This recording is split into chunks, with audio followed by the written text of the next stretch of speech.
guys, mainit ngayon panahon. Layo-layo pala ito sa kabilang Ibayo. Yung train doon sa kabila. Yun. Para Australia Pair. Ayan. Layo pala ito. Ay naman, mainit dito. Medyo mainit. So, punta tayo sa dagat dahil baka mawala yung cellphone nandito. Yan. Inayos ko na.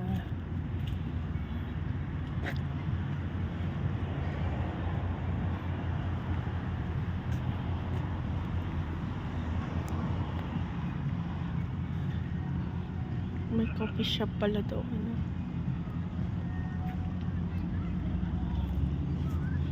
Andun sila.